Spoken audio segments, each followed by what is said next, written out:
Wednesday, the 5th of June 1968, about 180 students met in the canteen of Guildford School of Art and began the longest student sit-in in history. As a result, 42 staff of the school were sacked. This documentary explains how and why this happened. A week into the sit-in, the principal, Tom Arnold, called a full staff meeting, the first in 12 years. We were all summoned to go into the room, and there must have been about 110, 115 members of staff, I suppose. And there was Arnold and Brett. Brett didn't say anything. Arnold said his piece about what a threat to his authority the students were, what a mess it was, and he wanted to put it all right. He was optimistic. He actually said that through all the trouble I've kept my pecker up, yes, which made Ferris alongside me collapse with laughter, because pecker, yes, in American is not pecker as it is in English. Anyway, the thing was that to our great shock, Arnold said, "I'm going to ask for the loyalty of the staff. Everyone who will do what I say and obey what I give as orders, I would like you to get up and leave the room." And I suppose about 50 or 60 people got up. I got up to my feet because I was just so shocked. And I was surrounded by people saying, or shouting, "You can't do that. What do you mean?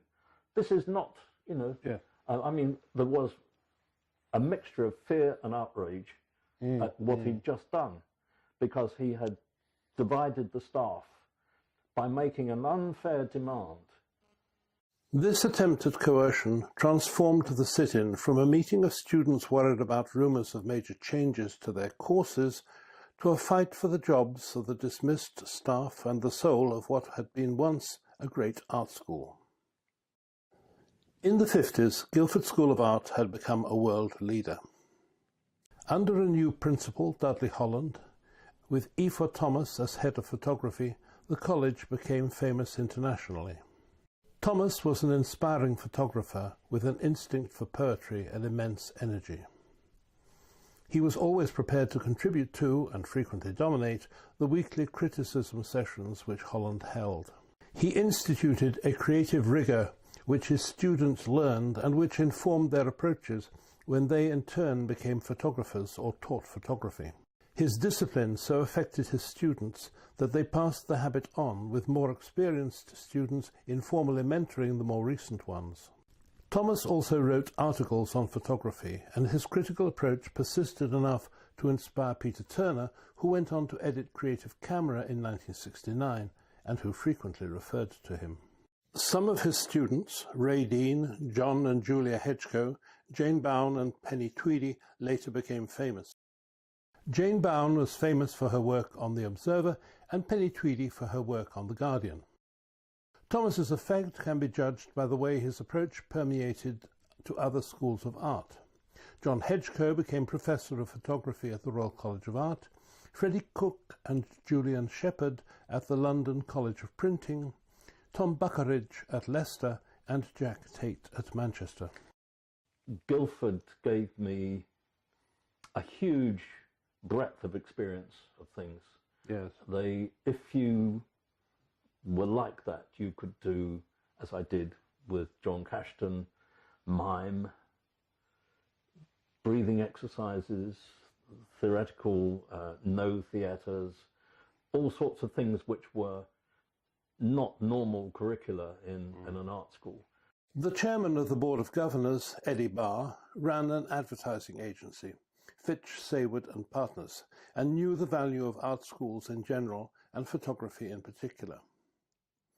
Then, in the early 60s, several major events proved catastrophic for Guildford. Robert Duncan Scott became chairman of the Board of Governors in place of Eddie Barr. He was an architect.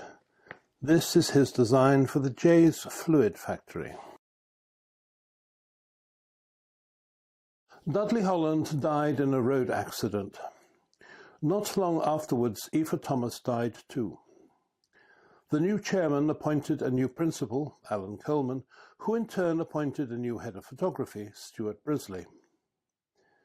Brisley was to demonstrate how tough it was to follow a creative genius like Aoife Thomas. Film, which Aoife had pioneered at Guildford, was eventually left to Stanley Cubberley and thereafter K.N. Singh, neither of whom had any experience of mainstream cinema or TV. And then came the DIP-AD fiasco. In 1964, the National Council on Art and Design began assessing 73 schools of art, including Guildford, to determine if they were eligible to award the new degree-level Diploma in Art and Design, or DIP-AD. Scott realised that Coleman was incompetent, that Guildford would be excluded, and so sought a new principal. Scott chose Tom Arnold, the head of 3D design at Wolverhampton College of Art. Arnold had experience of an assessment by the Council for National Academic Awards. The Wolverhampton College of Art became part of Wolverhampton Polytechnic a year after Arnold left. Arnold was expected to prepare Guildford for the DIP-AD in under a year. It was a wholly unrealistic time frame, even for someone of great ability. He was over his head. It was sad to see how unable he was. Arnold was a potter. He had produced a pot for the Meakin pottery called Studio in 1964. Susan Williams Ellis had designed a similar one for Port Myron pottery in 1962. In 1966, the National Council on Art and Design decided to allow 29 art colleges to award the DIP-AD. Guildford was excluded. No more colleges would be allowed to do this for another 6 years. Only 2 parts of the college were adequate. Foundation, which showed new students all the disciplines they could later specialise in, and new approaches to art. Complementary studies, which broadened students' views by exposing them to a wide range of ideas in economics, sociology, literature, music and film. But Arnold had a plan. Amalgamate with Farnham. Create a Surrey diploma to disguise the college's failure. Have a respected academic reassess the courses and ask Sir John Summerson to open an exhibition of college work. There were problems. The administrative staff were officially told of the proposed amalgamation by memorandum on the 14th of March, but the teaching staff were not. The parents and students were never told. The chairman of the Board of Governors, Mr. Robert Duncan Scott, admitted to the later parliamentary inquiry that letters to the parents were not sent because of a mistake. Tom Arnold admitted the communication between the college administration and the students was very bad. No one would recognise the Surrey diploma. Professor Elton, the respected academic, was a physicist, and in any case thought as little of the courses as Sir John Summerson, which left the exhibition. And then at some point, Tom Arnold said, now about this exhibition. And I said, well, when's it wanted, you see? And this, I think it was probably about 5 or 6 weeks. I'm not going to have very much. No, you've got to do it. Can I ask you to do it? And by that time, I'd actually discovered that John Summerson was coming to open it. And I thought, oh, you know, this is, it's... So you didn't mention John Summerson at the beginning? Not to begin with, no. Right, it was only gradually that it started to filter through. But Sir John Summerson was not persuaded. In many ways, I think it was Coldstream and Summerson in their day had started to look very seriously about the structure of art schools in Great Britain, but they were very good men on the content. The restructuring would have changed the college from this to this. Complementary studies and fine art would go to Farnham. Foundation and graphic design would stay in Guildford. Was this really all there was to it? Did it have to be kept a secret? Spoiler alert, there was a lot more to it. But by the evening of the 4th of June, Arnold's plans were overtaken by events. Several students met to discuss taking over the college. They were all very unhappy about the state of things. The next day they poured into the canteen. Knew that there was rumours of a merger between Farnham School of Art and Guildford School of Art. Yeah. And that we knew, drifting on the trade winds, that kind of rumour. But the main part of that for many of us was that they were going to knock out what we now call the fine art departments. They were going to take out painting and sculpture from the college, or that was the rumour, and keep it as a commercially orientated course, i.e. preparing people You knew that even then, before the sit-in? I remember that distinctly. We were just a few students saying, or certainly in the induction course, saying we want fine art to remain. We knew that was clear to us, and that was the driving part of it, to say that you can't just smudge it out. Other driving forces behind the sit-in were the college's habitual secrecy, maladministration of resources, and failure to teach the basics. For some students, the poor teaching quality of the photography, film, and graphics lecturers was the last straw. These were all problems Arnold had been tasked to fix in a year. I don't think we were ever taught that sort of thing. No. We were taught if it was sharp, if it was well exposed, if you could see detail in all the textures. The mood of the picture, I don't recall ever being mentioned anywhere. And it seemed as though they'd been there a long time and there was no chance of anyone new coming in.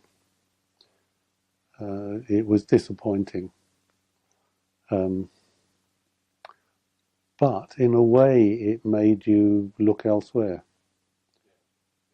So you would look outside, you would probably shoot more outside than you would have done if the teaching was good. So my disappointment with the place, I think I said, was it was technical. The equipment they had was mostly studio cameras, which I wasn't interested in. Very few 35mm cameras. I think there were 2. Processing and printing, it's nice to have a decent lab.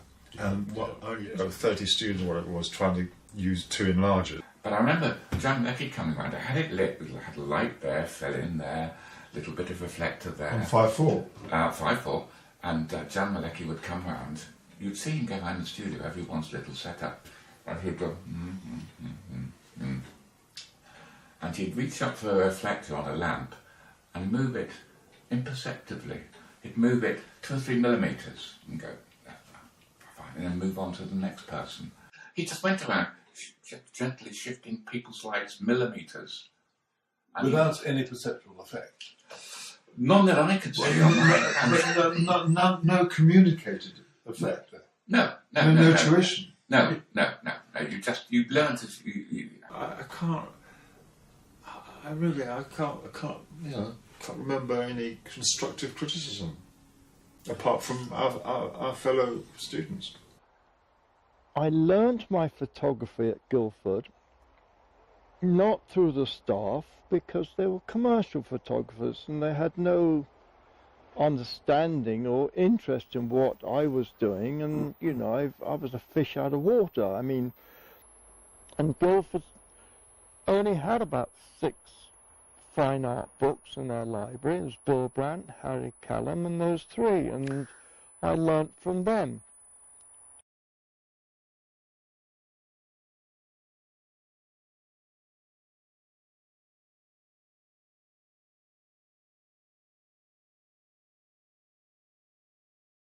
I remember Cubberley then, looking at my rushes, and I had this shot of a beautiful old Georgian glass house at Bicton Gardens, and this girl was wandering through it and out of it and everything, And Cubberley had been watching my rushes and getting more and more restless, because he was very much straight down the line. I'd got a bit sort of arty-farty by then. I'd seen all the Jerry Wilson films, I'd seen the New Wave, and I was getting very, very arty. And Cubberley was getting more and more restless, looking at the rushes in the studio. And he said, Jesus Christ, it was a shot of the exterior of this domed greenhouse. He said, he was talking to Kay and saying, Jesus Christ, Kay, you know, what's this about, you know? What's this all about? And I said, well, Cubley, that represents the dome of the brain. The dome of the brain? The dome of the brain? Jesus Christ. I can remember once we had a problem with a television programme, and he came in to tear us all off a strip, and he was absolutely perspiring. He had a terrible condition. He used to perspire. Yes. And we were all brought to a stop. He read the riot act. I can't recall what we'd done wrong. But he was shouting at us and saying, you know, what do you think, you're little tin gods or something like that. And he turned to depart with great dramatic sweep. Yes. And as he turned, there was a television camera, studio camera to the right, with the control arm sticking up in the air. And he caught the side of his temple on the arm. What's up? And he set about this camera with the venom. Oh, you know, he attacked the camera. And he was so beside himself with rage that the camera was thrust to the ground and he stormed out of the studio. These frustrations were keenly felt by students within many departments. By meeting together, they discovered how common the problems were. Talking to the students, I actually discovered much, much more than I'd been aware of as a member of staff. Our interests in the sitting were very narrow. They weren't politics, really, or they weren't what we understood by politics, I think. I knew that one of the issues was that they had seen and read and applied to the school on the strength of a prospectus that offered them all sorts of things. They came to the school and found that it wasn't there. The two best-run parts of the college were foundation and complementary studies. They showed up the poverty of approaches elsewhere. It was lovely. I loved foundation at Guildford. It was the best. I mean, I did a lot of years at art college in the end, and Guildford was probably the best experience I had anywhere. As far as we were concerned, it seemed like several steps up from the art class at school. You were taught pretty well. As it turned out, better than some of the courses we found out later, yes. I never planned anything really, you know, I mean, we sat around, the three of us, and discussed it, and we ran, I think, a pretty good foundation course. It was very open. We tried to, as I say, be very broad in the sort of things we were dealing with. Although we taught drawing and painting in a traditional way, we also, made films and did performances. And You got taught 5 days a week and 2 evenings. That's a phenomenal amount of teaching compared to now. No, we had drawing classes, life classes every week. We had lectures from people like Bruce Lacey, who made robots, and Yoko Ono, who did happenings. We had Yoko Ono come down, the very famous sanitary towel episode. You remember that? I didn't. I wasn't there, but I heard of it. I was furious. I was absolutely furious. I think she did to us what the bloody tutors were doing. It was a con, an absolute con. I'm still angry about it. Right. I really thought that she was going to give us more. She was going to talk to us about her art. She was going to talk to us about how she got there, what she was doing. She walked in, she had a box of Dr. White's. She made us all sit there and put a Dr. White with the loops over our ears and said, I want you to meditate on this in the dark for a little while. And then she buggered off and caught the train home. The foundation course showed how courses could be run, with a focus on projects and ideas rather than departmental boundaries and techniques. But this required more planning, so the less able staff hated it. I think the spark at Guildford could well have been complementary studies.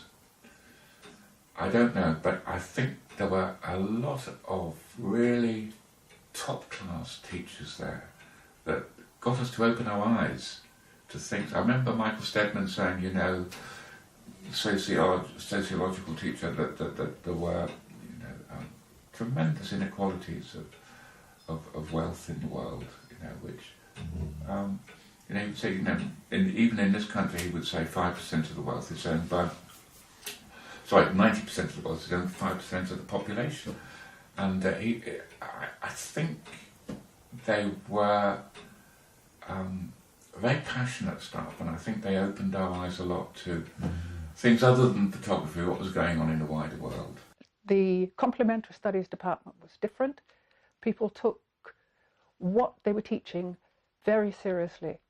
And that was actually, in the end, when I finished, it was the huge difference between between the art school in general and the complementary studies department that mapped out what I was going to do next.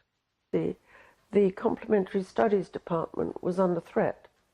They wanted to cut certain bits of it out, like film appreciation and so on.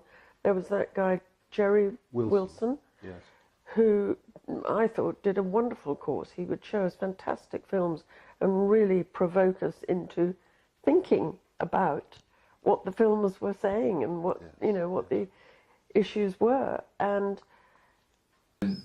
really introduced my field by complementary studies. Now that complementary studies department was a new thing, which, as I understood it, was a new requirement by the Department of Education and Science, or whatever they called themselves then, that art students should have a slightly broader education. Complementary, yes. Sorry, am I right? Complementary studies are the same as foundation? No, totally different. What's the difference? Foundation is understand everything that art colleges do. Yes. Complementary studies is understand everything the rest of the world does. So it was economics, it was politics, really? Yes. It was sociology, and coming back to your question, it was film studies with Jerry Wilson. Jerry Wilson. And we were introduced to a world that I had not encountered before of film. Cinema that wasn't Hollywood. Yes. The French New Wave. Yes. Hitchcock. You know, I'd never seen this stuff before. And Louis Malle. And the whole thing. You know, Godard, It was Jerry Wilson. and Jerry Wilson. Oh, it was great. It was fantastic, and that was the second sort of thing. So this, you know, and I was interested. And I think I'd begun to, at that point, set my sights on perhaps being a film cameraman. Several teachers there. Mike Stedman, Godfrey Rubens, Martin Corbett, but all the others had things to say. And the things to say were backed up by, they weren't just, as it were, views. They were talking to us about bodies of knowledge. And that was a revelation for me. And we were very pleased to be supported in the early days, those early conversations, by a lot of staff from, I think we called it liberal studies or complementary studies. Yes, it was the non-painting and sculpture bit. And they were, they became the buttresses to this discussion. There were men and women who joined us in this discussion saying, like the paper that was later written, what is an art school? Yes. We didn't know we were asking that question, but of course we were asking that question. With the permission of Tom Arnold, the students continued the discussion in the canteen, writing many documents outlining their demands. A network system to ensure that students could involve more than one discipline in their studies. The transformation of departments into work areas. The setting up of an academic board with equal staff and student representation. The Times urged them to stop dictating and start negotiating, adding that students had no monopoly of wisdom. The popular press took no interest until an attractive blonde student lost her grant and the security guards changed sides. The local press spoke primarily of a sigh of relief that the governors have at last asserted themselves. Confusedly, they noted the students had behaved remarkably well, but even some violence would have been a small price to pay to establish that illegality of this kind cannot be countenanced, though we do not wish to see policemen fighting students on the streets. On the 7th of June, Arnold met all the full-time staff. Some wanted the students to be beaten up. 4 staff walked out. Arnold realised he must call a full staff meeting. The printing staff felt affronted by the student discussions. Derek Arridge, senior lecturer in printing, declared that what the students were discussing was rubbish. There was an offer to have other students come and beat up the art students. Arnold et al. Failed to understand that our narrow interests were genuine interests. And yes. Indeed, his response made it clear that no matter what we had said at the end of it, they wouldn't have taken any notice.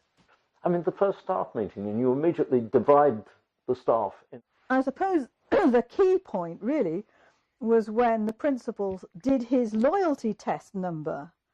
And I think they had come in, and certainly the principal had come in, more cynical members of staff had come in as though we were too young, too naive, stupidly having this dramatic flurry. Scott, the chairman of the Board of Governors, invited several students to his house for a private discussion, more for PR than anything else.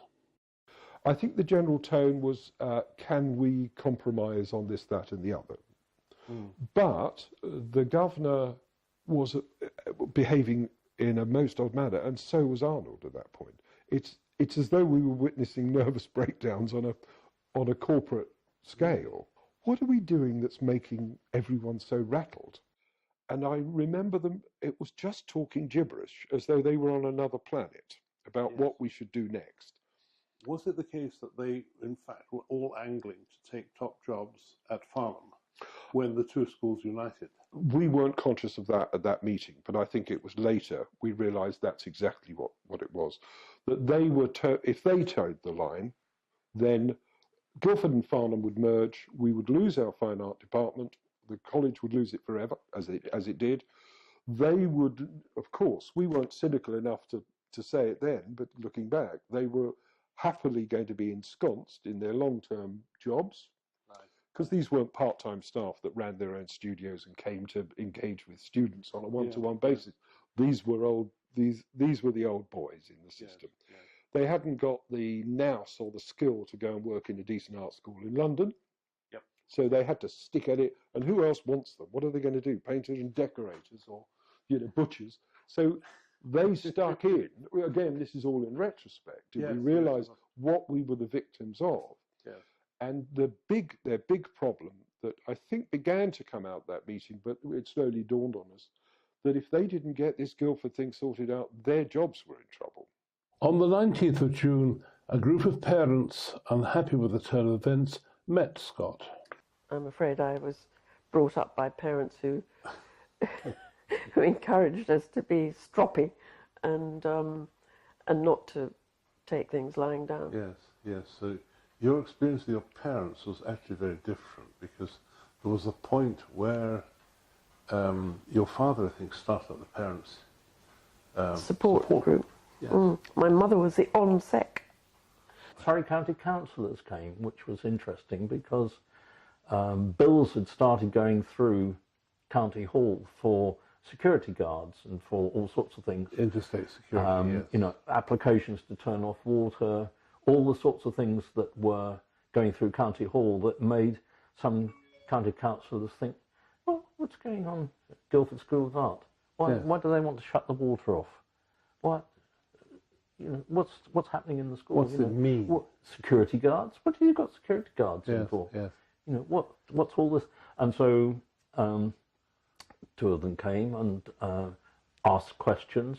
And at that point, Tony Heath and his wife came. A lot of things about the occupation and staff support was frightening. And I remember Mike saying, there's a threat that the police are going to come and raid the school. We're going to put all our cars around as a barrier. On the 21st of June, the governors ordered the school to be closed, 2 weeks before the end of term. Students and staff were warned that they could be dismissed if they were found on the premises. A promise was made that there would be a full staff meeting. This promise was broken. The governors installed security guards and cut off the gas and electricity.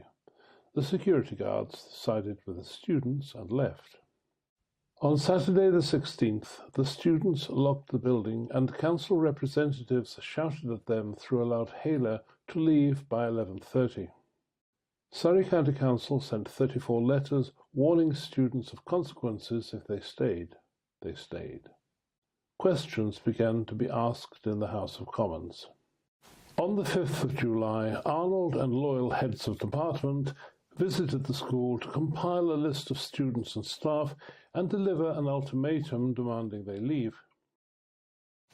Professor Elton of the University of Surrey pleaded with Arnold to meet the students.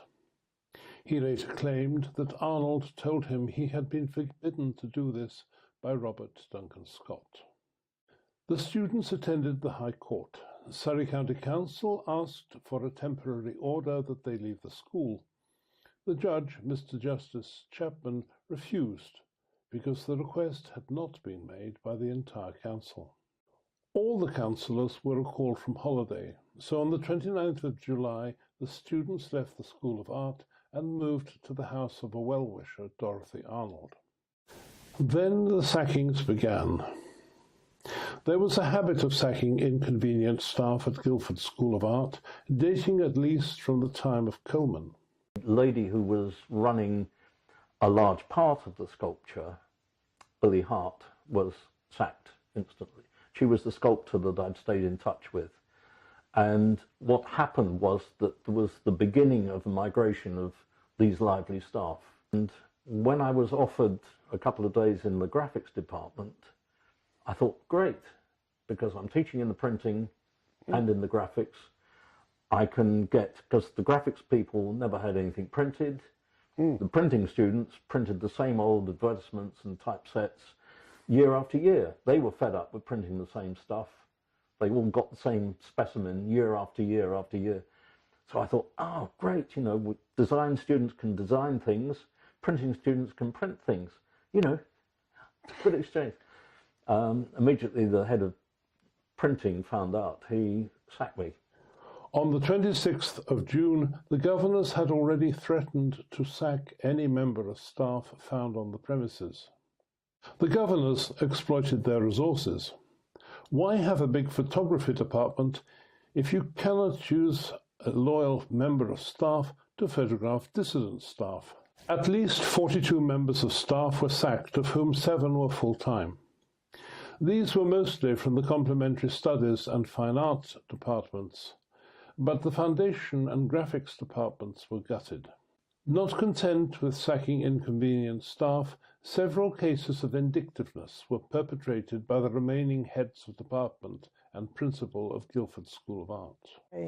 We went on a group photography expedition to France, and Right.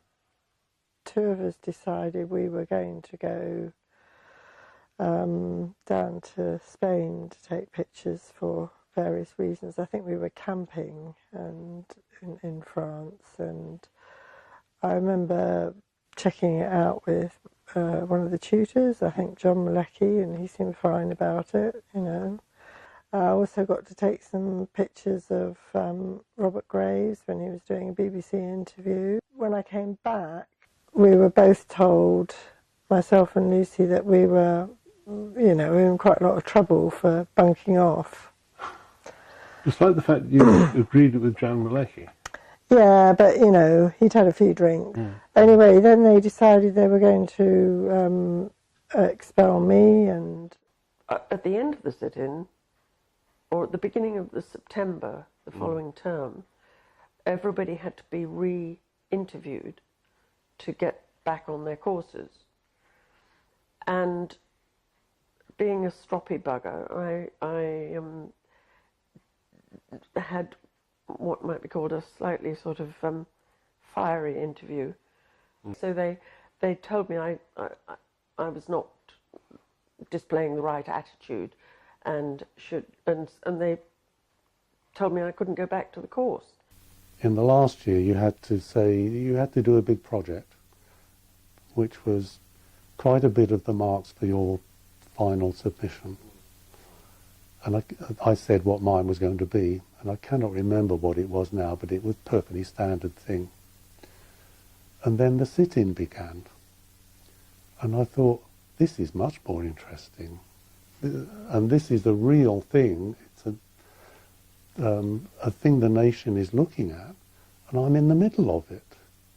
What should I do? So I photographed it and took part. And I never did the one I was supposed to do. So when it came to submitting work for my final thing, I put the sit-in pictures in, which I realised probably wasn't going to go down too well, but I thought, you know, you've been training me, and part of the training is to use your initiative. What are you going to do? And they failed me.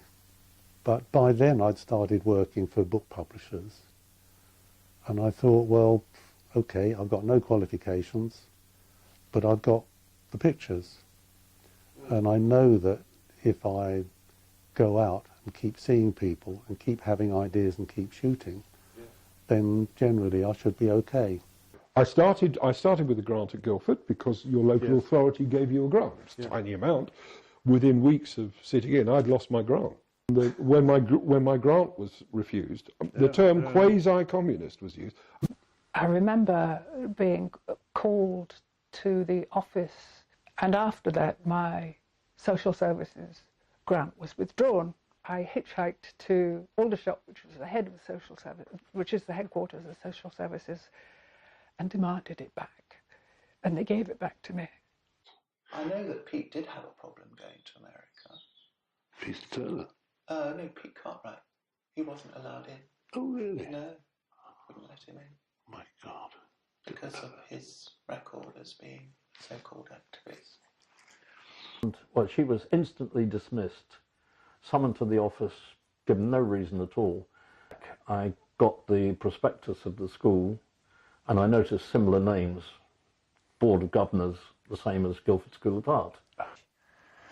And I went to the interview. It was the head of fine art at Guildford and the head of fine art at Farnham, and another bloke whose name was Leonard something, I think.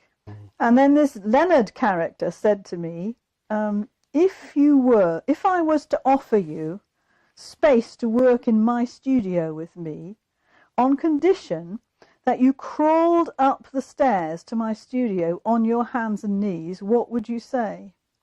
And to his credit, the Leonard character, right at the end of the first year of Farnham, he apologised to me and said, I shouldn't have asked you that. It was wrong of me. 3 years passed before the 7 sacked staff were re-employed by Surrey County Council. During this time, the other 35 part-time staff found teaching and commercial work elsewhere. The school was blacklisted by the unions. 3 other sit-ins occurred at the college, and Surrey County Council discovered that their actions had provoked an unprecedented resistance among the art establishment, 774 of whom signed a petition in The Guardian supporting a public inquiry. Some of these were members of the Summerson and Coldstream committees. Other colleges looked at Surrey, rethought their approaches to governance, and introduced network systems. It is notable that while Guildford and Hornsey had experienced turmoil, the Royal College of Art, Leicester, Manchester, Newport, Derby and other major art colleges had not. The atmosphere of Vietnam and Paris was upsetting, but only mismanaged art colleges were disrupted.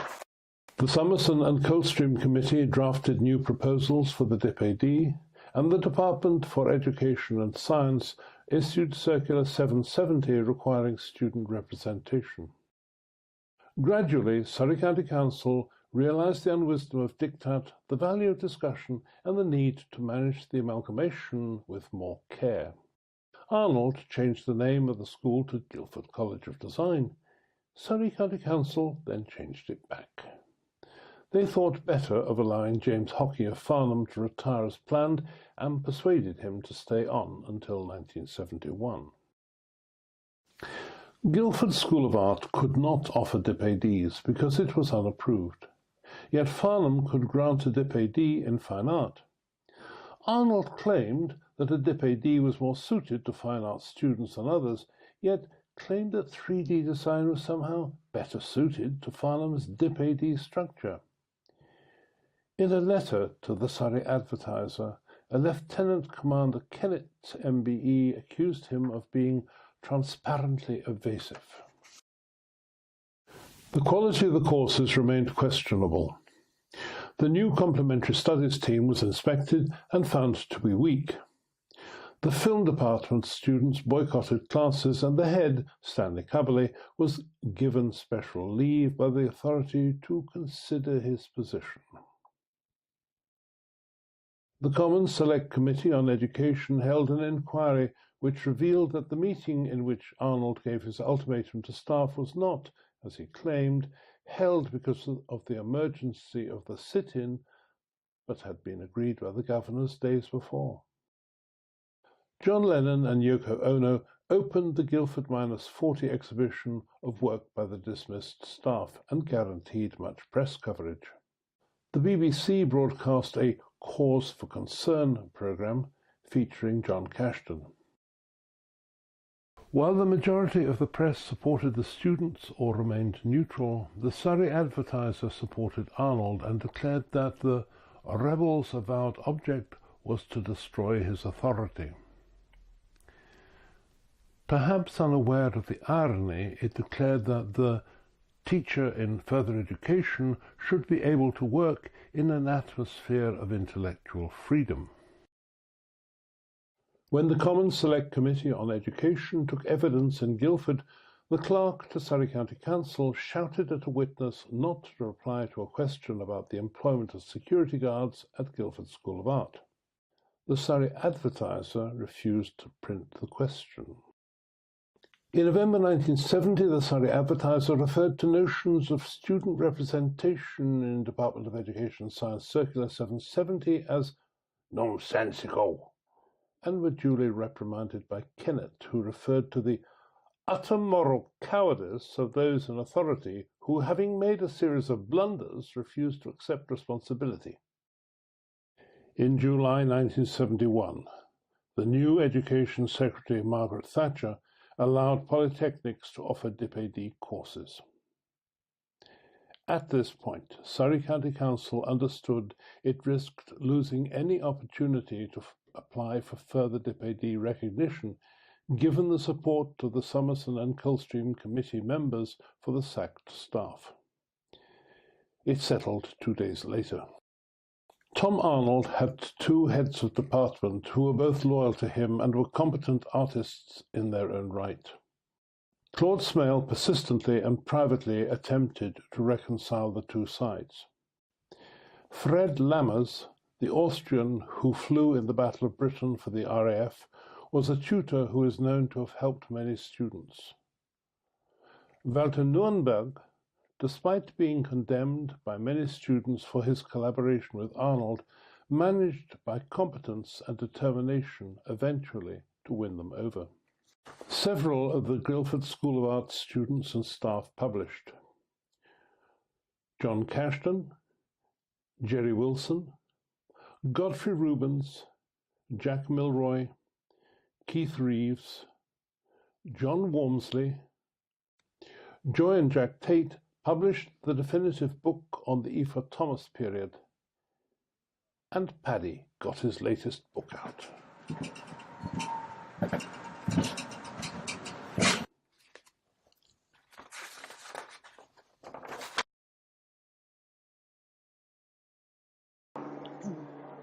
Do you seem a bit big?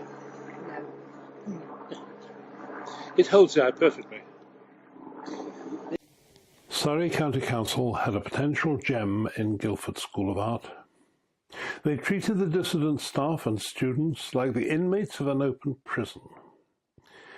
They no longer controlled degree-level art colleges.